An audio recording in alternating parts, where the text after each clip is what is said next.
싸게 분양할 수 있는 거 더 싸게 분양하고 비싸게 분양할 수 있는 거 비싸게 분양해서 그것들을 사회적으로 회수하는 방법들, 세금으로 뜯어가는 얘기가 아니에요. 당연히 뜯어갈 때는 이 사람한테 혜택을 줘야 돼요. 근데 과연 교통망이나 양질의 임대아파트 만드는 데 쓸 수 있다고 하면은 그것처럼 좋은 방법이 없지 않을까라는 생각이 들어요. 뭐 이런 것도 있어요. 3기 신도시가 굉장히 쾌적하게 만들 예정이거든요. 용적률을 더 주게 되면은 굳이 그린벨트를 더 푼다는 엉뚱한 정책들이 안 나와도 되거든요. 용적률을 한 300% 줘도 되는데 150% 준 다음에 150% 허공에 날리는 거예요. 그러니까 이런 쓸데없는 정책들을 저는 왜 만드는지 모르겠어요.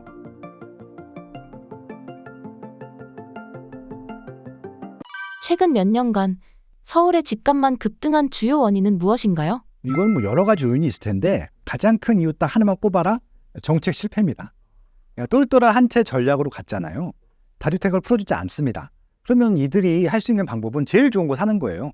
이건 본능적으로 알거든요. 그러면은 이런 거죠. 서울 살던 사람들은 서울 살면 되는 것들인데 경기 인천에서는 고민이 필요한 거죠. 경기 인천에 사는 게 맞는 것인가? 서울 사는 게 맞는 것인가? 그건 자기는 전세 월세 살면서 경기 인천에서 서울에 사두는 것이죠. 에세파킹을. 지방도 마찬가지인 겁니다. 부산이나 대구에 살면서 서울 사두는 거예요. 그러니까 대표적인 예가 압구정 현대아파트인데 제가 작년에 실제 거래된 것들을 한번 등기부등본을 띄워봤어요. 3분의 1이 지방이에요. 압구정 현대아파트가 대구 부산 분들 많아요. 그럼 이제 이게 무슨 얘기냐면은 압구정 현대아파트는 토지거래 허가 구역이거든요. 실제 거주를 하지 않으면 못 사요. 그리고 지방에 집이 있으면 못 사요.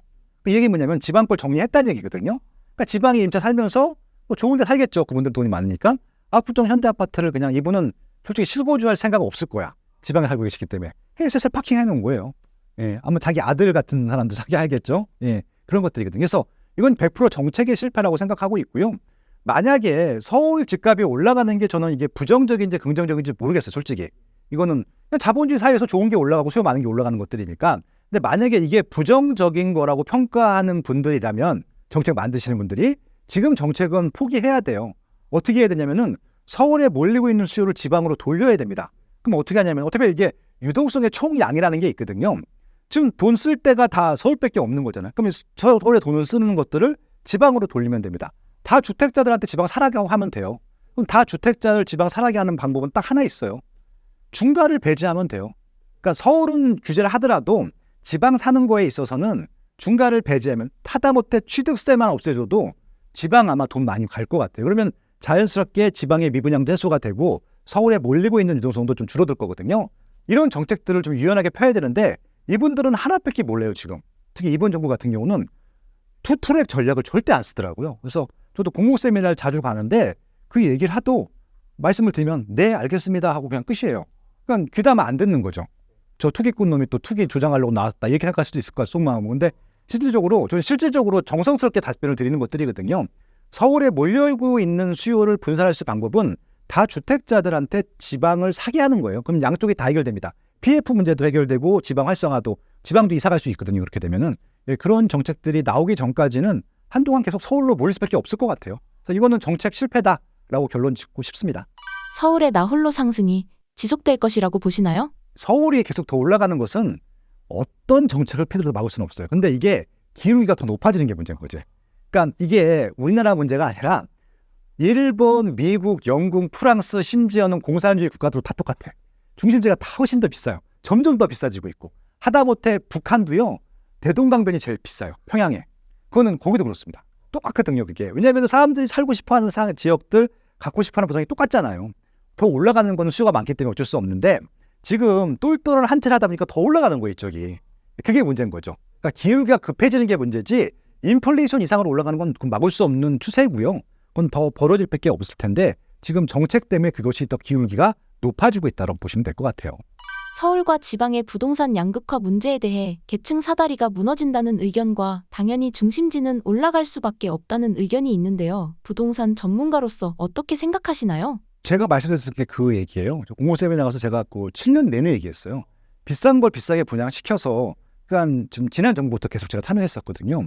거기는 무조건 다 싸게 분양을 하고 싶어요. 근데 저는 차라리 비싸게 팔 수 있는 걸 비싸게 팔아서 그 나온 수익금으로 광역 교통망이나 임대주택을 또 만드는 게 바람직하지 않겠느냐라고 제안을 했는데 결국 전 투기꾼이 됐고 적폐가 됐어요. 그 얘기하는 바람에. 무슨 얘기냐면은 비싸게 분양하라고 하면 적폐가 되는 겁니다. 단적인 예를 들어볼게요. 뉴욕 가면 센트럴 파크에 센트럴 타워라고 있어요. 전 세계에서 제일 높은 주상복합 아파트고 펜트하우스 가격이 3,500억이에요. 한 세대가. 예. 그리고 아자브 다이 힐즈라고 있어요. 도쿄에 얼마 전에 이제 오픈한 건데 거긴 펜트하우스가 1,800억입니다. 딱 세 세대밖에 없어요. 근데 이제 그 아자브 다이 힐스 그 메인 건물 짓는데 6,000억이거든요. 그럼 세 세대만 분양하면은 본전이잖아요. 그럼 나머지 분양하는 건 다 수익이잖아요. 그렇죠?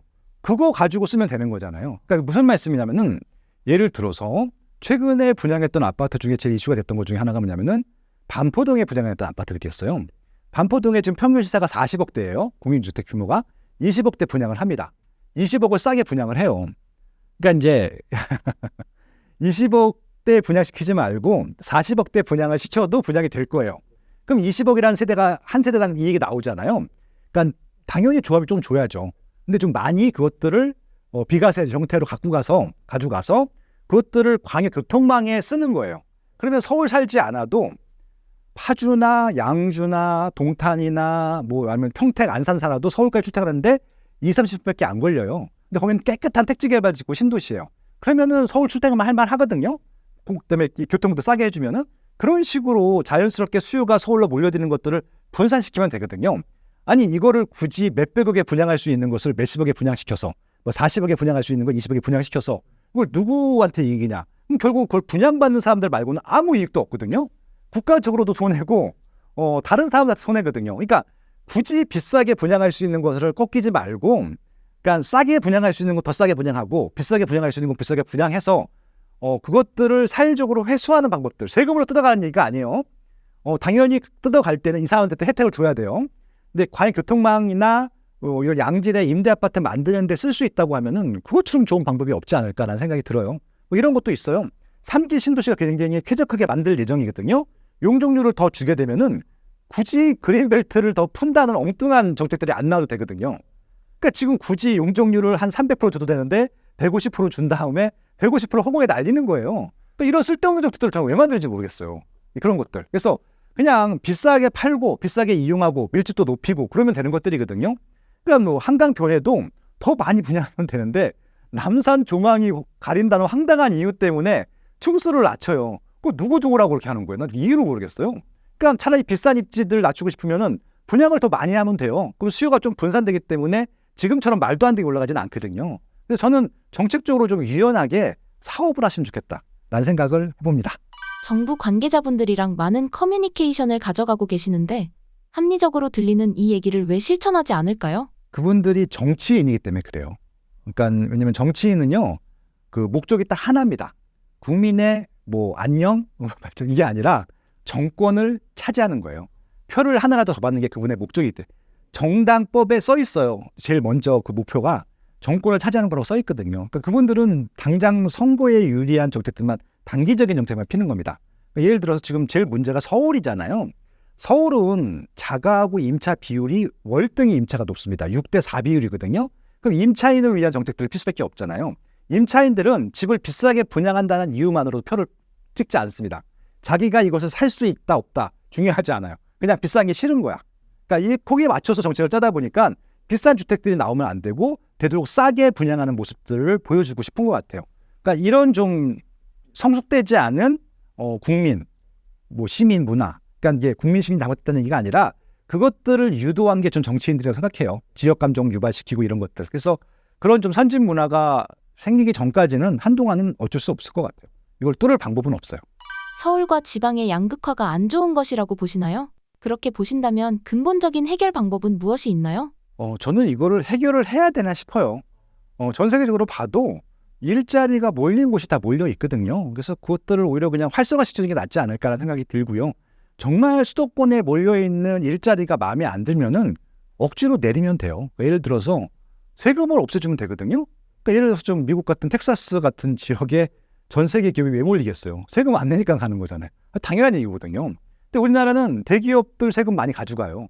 그러면 굳이 모험을 하고 싶지 않은 거죠. 이 인력 확보가 쉽고 땅값도 올라가서 내가 세금 낸 것들 보완할 수 있는 부동산 투자로도 가능한 서울 수도권을 투자하는 거죠. 그러니까 이거는 정책적인 문제라고 생각을 하고 있고요. 그냥 자연스럽게 냅두면 될 것 같아요. 근데 이제 실질적으로 이것들도 전 국민적으로 좀 이런 것들 캠페인이나 교육이 필요할 것 같은데 이게 지금 양극화가 되면은 제일 수혜가 보는 적이 어딘 것 같아요.